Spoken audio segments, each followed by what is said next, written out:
Alex. I've been an elevator technician for about 6 years now in the union. Figured I would make a quick video and kind of letting some guys know what to expect.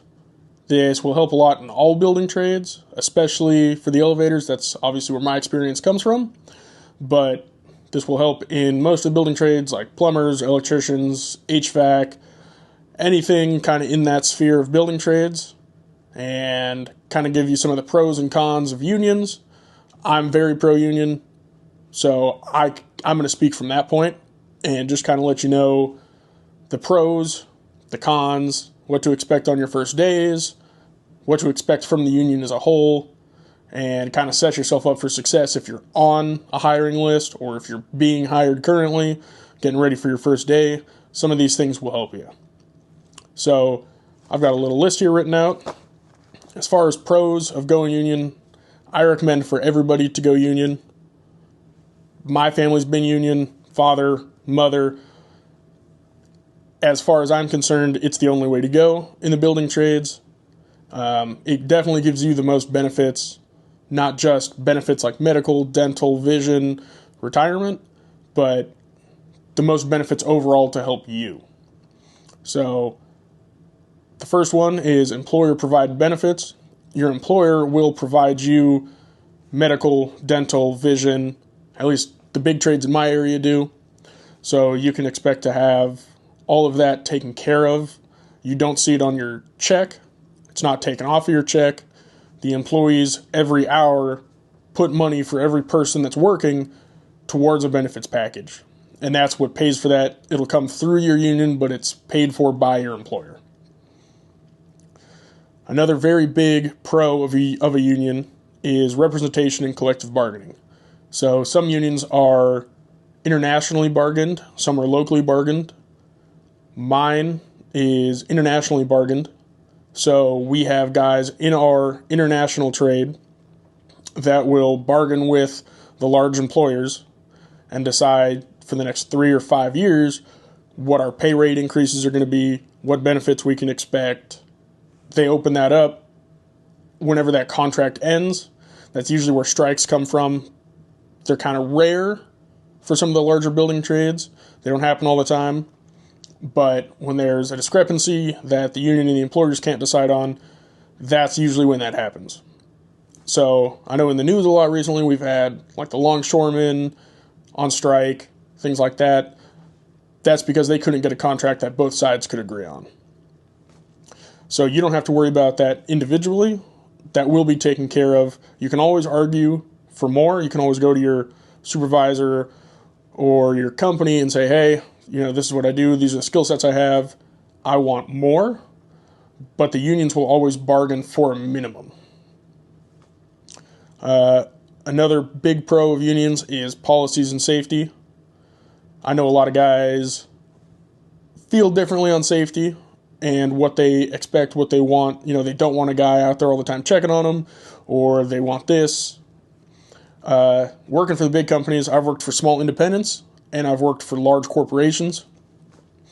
You will always be provided safety equipment. Whether or not you choose to use it is your own choice, but they're very well funded. They'll always give you glasses, gloves, safety harnesses, any PPE that you need, they will provide.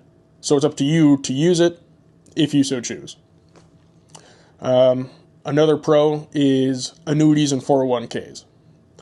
So annuity, 401k, retirement stuff. I choose to put into my 401k. Most people should, I think. It will set you up very well for retirement. All businesses back in the 50s and 60s, not all, a very large number of businesses back in the 50s and 60s decided to go to employer-funded retirement instead of having a pension.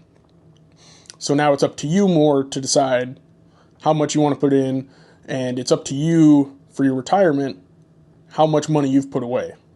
So 401ks, whatever the limit is now, $19,500, I think. You can put up to $19,500 pre-tax, so you're not taxed on that money now, to put away for retirement, and that'll set you up.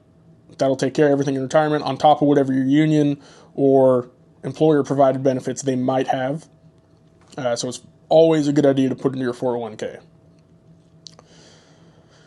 Another pro of unions is finding work. So depending on your local or your international, what you're allowed to do is you can either solicit your own work. So if I'm working for company A, I decide I don't like it, I can call around and find other work through another company, and I can notify my union, hey, I no longer work for company A, I work for company B. If I'm out of work, if I hit the bench, I can try to find my own work also. But you also have your union representatives that will be looking for you for work. As guys go out, guy gets laid off first, guy gets laid off second, guy gets laid off third. They go through that list to find you work. But you can also, like I said, find your own work, which can be beneficial if you know somebody that works at another company, if you know another supervisor, if you know a crew's going to be hiring, then you can call them, hey, I'm looking for something else. I'm either out of work or I don't like where I'm working currently. And then you can do your own due diligence and find your own new job, which is a big positive. As far as unions go, the pay generally 15-20% higher. It's what it says on the internet. I find that to be pretty true, if not more in my area. I'm in a pretty high cost of living area. As far as elevators go, there's not a whole lot of non-union. We're pretty sound in everything being union. There's some small independent shops that are non-union, but it's pretty rare to find an elevator guy that's non-union. And a lot of guys will come union. They'll be organized as that comes up. So